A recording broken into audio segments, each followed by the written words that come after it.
As you may know, BoardWorks is a series of educational modules that were designed for board members like you who are responsible for an agency that delivers behavioral health care services in the public sector. But the content of the BoardWorks is constantly evolving. You can always learn something more by going back and taking the same subject again. But the modules cover 4 areas.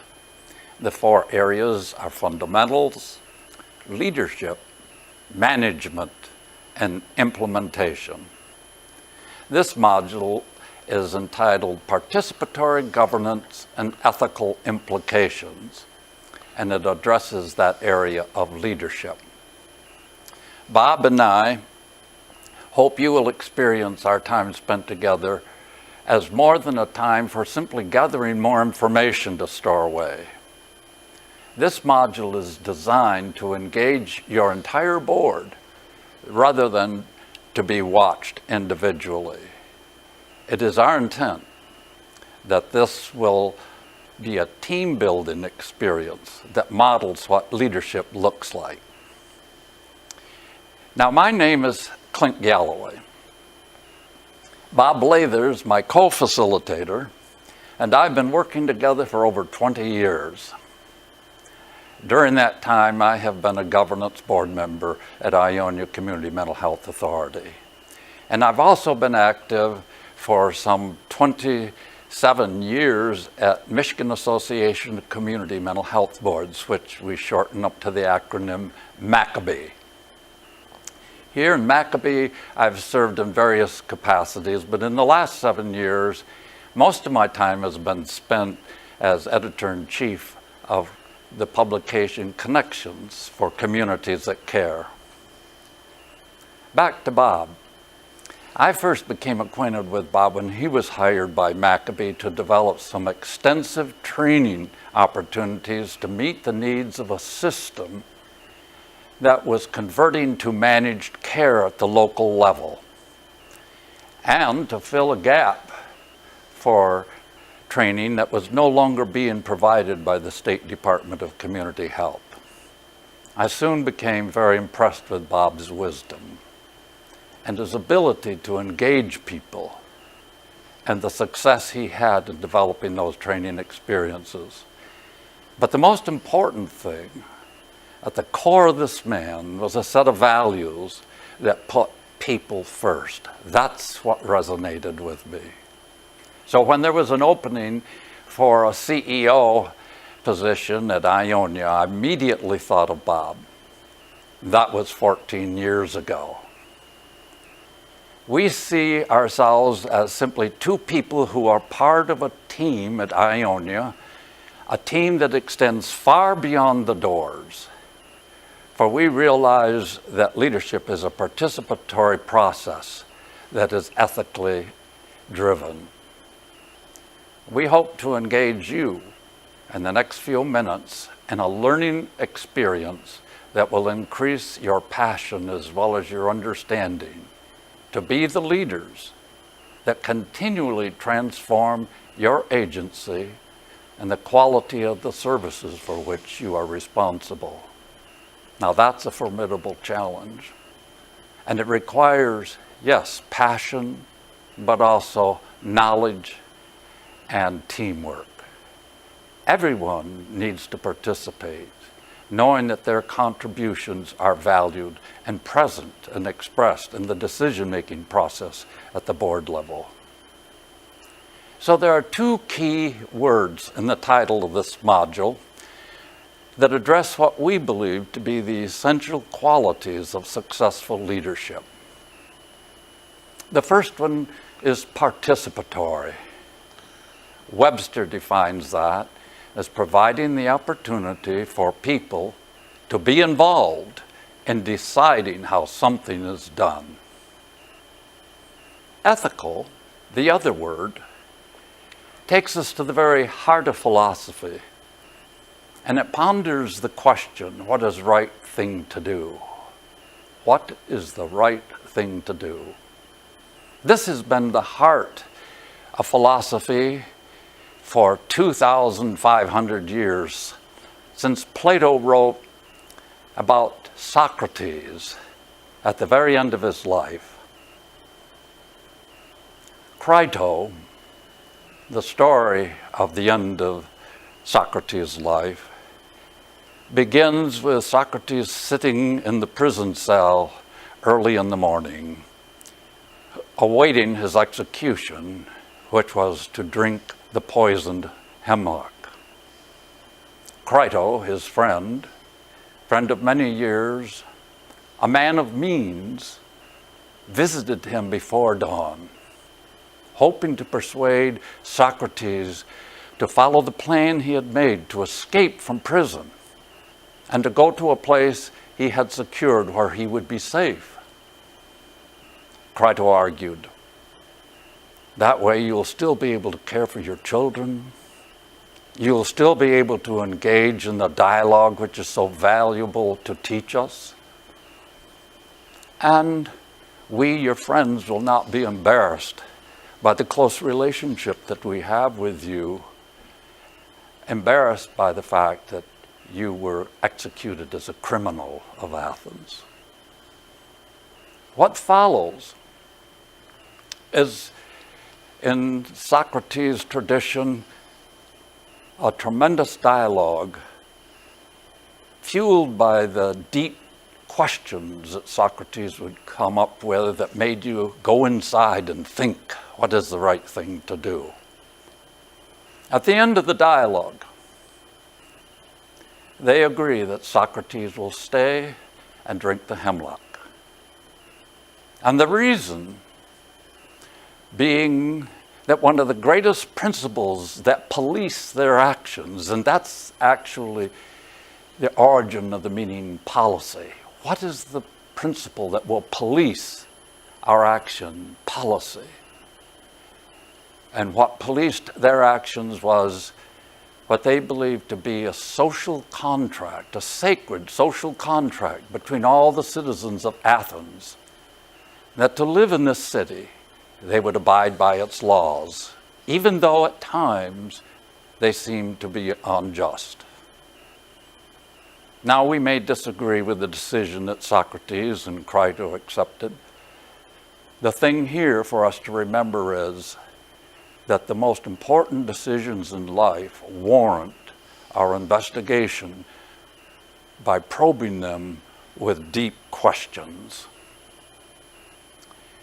So I'm going to turn this over to Bob, who is going to look at our current situation and define what perhaps ethical is in the public arena of behavioral health care. A short time ago, I had the privilege of being interviewed by a film producer working on a documentary regarding the closure of Michigan's hospitals. As a community mental health director, and as a person who had a parent who had been in the state hospital system, I was asked whether the closure of Michigan state hospitals was an ethical decision, whether it was the right thing to do for the people of the community, for the persons who were in the hospitals as well as their families. My response to the question was this: it depends what one defines as ethical. The interviewer asked me, what do you define as ethical? My response was, I define as ethical how one uses one's power to enhance or diminish the self-determination of others. In other words, how do we use the power we're given to enhance the quality of life of others? It's time to engage in a process that mirrors the participatory quality that this module advocates. When it comes to your communities, you as board members are the experts. You've been selected by your counties to sit on the local community mental health board or authority to represent members of the community, the organization, and the interest. You are the persons responsible to hold in trust the organization to serve the community. You determine your level of participation. It can be as extensive or as limited as you may like, but in every regard, you are a representative of the community on the Community Mental Health Board. Ethical leadership engages participation of all those who have a stake in the quality of the individual experience of care. all who have a stake in the wellness of your community, and all who have a stake in the cost of services that are both efficient and effective, that is using the public dollars to their maximum capacity to enhance the overall well-being of the community and the persons that live there.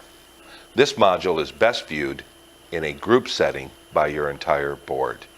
It enhances the opportunity to dialogue about scenarios and ethical dilemmas that many boards have to address during the time of their decision making. It will enhance your ability to collect the wisdom of the entire board to make effective ethical decisions. So now it's time for us to shut up and for you to become involved. The first activity is designed to identify the qualities of leadership that capture the passion for justice and healthy communities. To do that, to really uncover those qualities, what I'm going to ask you to do is each to take a few moments in silence, when you can go inside, and ask the question, what called me here to participate in public behavioral health care? Why am I really here? Make some notes, and then after a time when you've all been able to identify what it is, go around the room and share those with one another and make some notes. And from that, you will be able to identify some of the qualities that capture the passion for justice and healthy community.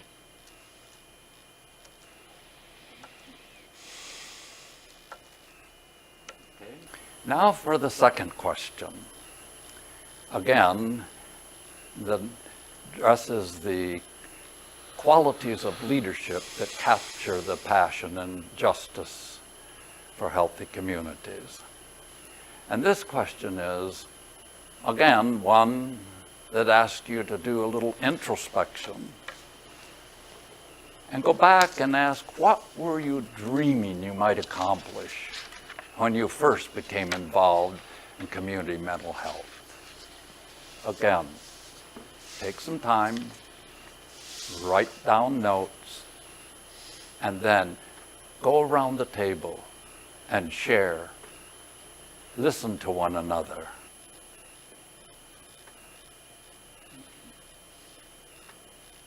Now that you've had a time to ask those two questions, share them, make a list, I want to share with you just two qualities of leadership that summed up what Jan Marturano talked about in a book she published, Finding the Space to Lead, just last year. After going around to a lot of organizations and asking those same questions, she found that there were some common themes. The first one that seemed to capture what a lot of people were saying is they found that people valued that ability to connect to their self, their inner self, as well as to connect to others and to the community at large. It was that ability in their leaders that they admired. The second thing was that their leaders had an ability to skillfully initiate or guide change. Again, they were obviously aware of what their mission was, what their outcomes that they wanted, what their vision was. And they admired those people who had that ability to skillfully initiate or guide change to help them get there. As I said in the beginning, to transform your agency. I would ask you to look at the list that you have and see if some of them resonate with those qualities that Janice Marturano identified.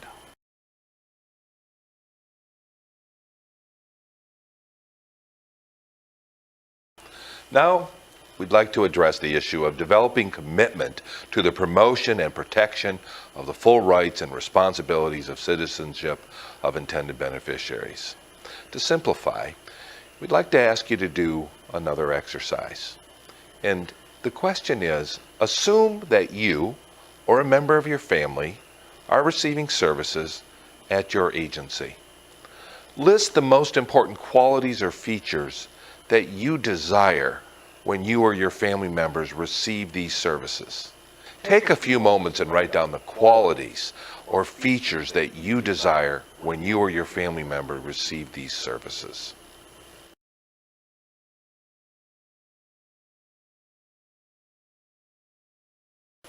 Here's another exercise to explore the same issue. What are some values and qualities you would like all employees of your agency to embrace? Take a few moments, write down your thoughts, and discuss with your group.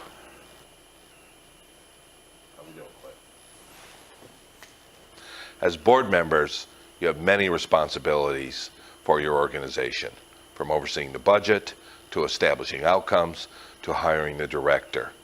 Board members are holding the organization in trust for the community and for the consumers that are being served. But board members also must address issues of special interest, influence, and conflict of interest and that operate outside the defined role and responsibility of the board's actual authorities. The following are several scenarios that are common for boards to address during the tenure of individual board members. The first scenario is of a new board member whose family has been receiving services from your community mental health. In some of their very first meetings, they make it clear that their sole intention of being on the board is to protect the rights and services of their individual family member, even if it means at the expense of other consumers of the agency. Please discuss as a board how you would resolve this situation.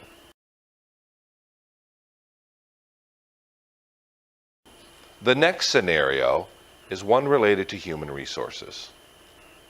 Your board has a policy for bereavement for all employees. The policy covers the death of extended and close family members. The dilemma occurs when one of the employees approaches the chief executive officer to ask them for an exception to the human resource policy on bereavement. Their partner's parent has died in an automobile accident. As they reviewed the bereavement policy, they discovered that it only covers bereavement time for married partners. The employee is gay and asked for an exception since they are unable to take bereavement for their partner because they're not married to their partner. The chief executive officer grants the employee permission for bereavement as though they were married to their partner. How would you resolve this dilemma once the chief executive officer reports it to you?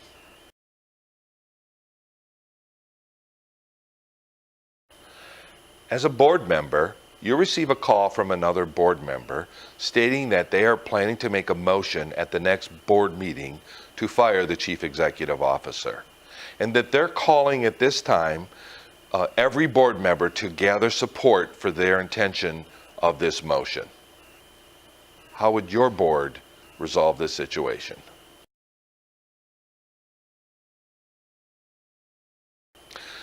The chief executive officer of your community mental health confides in you that another board member has approached them and asked that the chief executive officer hire a relative of the board member.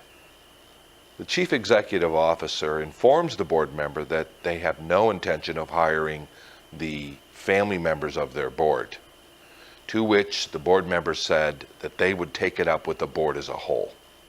How would your board resolve this situation?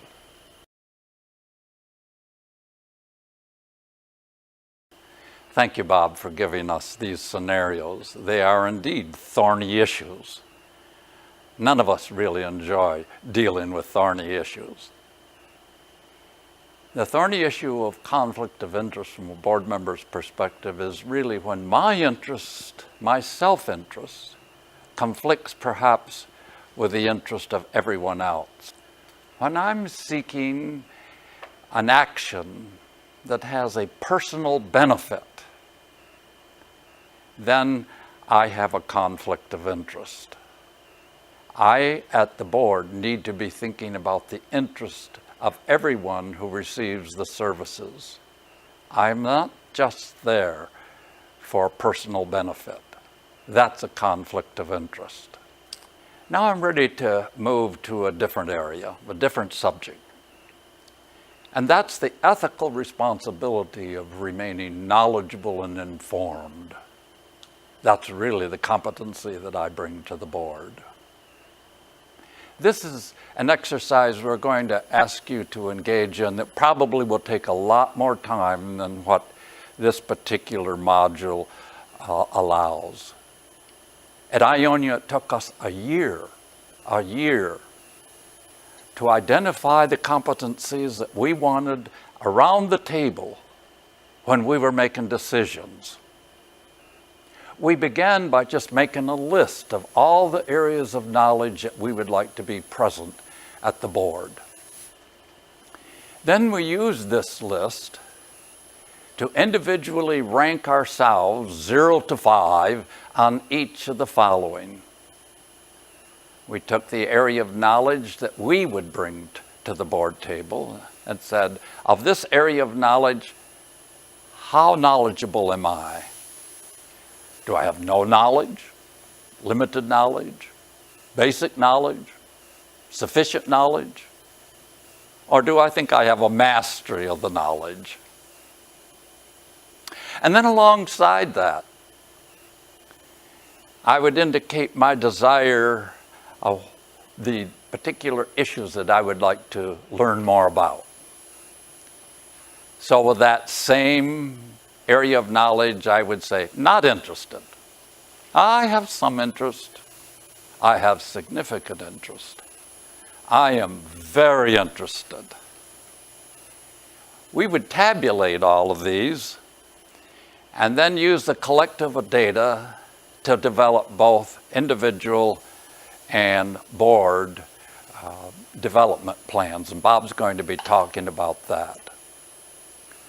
But again, we also set the agendas for some of our board meetings. A third thing that we identified on this instrument that we developed was, what's the preferred means of acquiring the knowledge that I'm very interested in? It was with this information that we could develop both individual plans and we could also develop board-wide trainings. You will see in this presentation a slide that lists 16 different areas of knowledge that Ionia identified was important to them. Your board needs to identify the ones that are important to you. Again, each of us identified our own competency in each level or each area, what we were interested in, and our preferred means of acquiring knowledge in that area. When we were done, we tabulated that. This gave us an indication of board trainings around areas of knowledge that everybody was interested in. But it also gave us the information that we needed individually to develop our performance plan for ourselves. Isn't it interesting that we have areas of competency that we require of people who work at our agencies, and we have performance plans for them, and yet the people who sit around the board table that are in charge of the governance for the entire agency seldom have competencies that they have identified or performance plans by which they can evaluate themselves. This is an instrument by which you can do that. And then each year, pull it out, review it, and again, identify the areas and the means by which you will acquire knowledge in those areas during the year. This becomes an individual performance plan, and it also allows you to rate your entire board by tabulating what is the level of knowledge in this area among our board members. What is the average? Is it 0, 1, 2, 3? Where would we like it to be? 4, 5? Again, this is an exercise that took us a year to develop. So take some time and think about developing your own level of competencies and how you will acquire the knowledge that you can bring around the board table to engage in the decision-making process. Thank you for the time you've spent with us.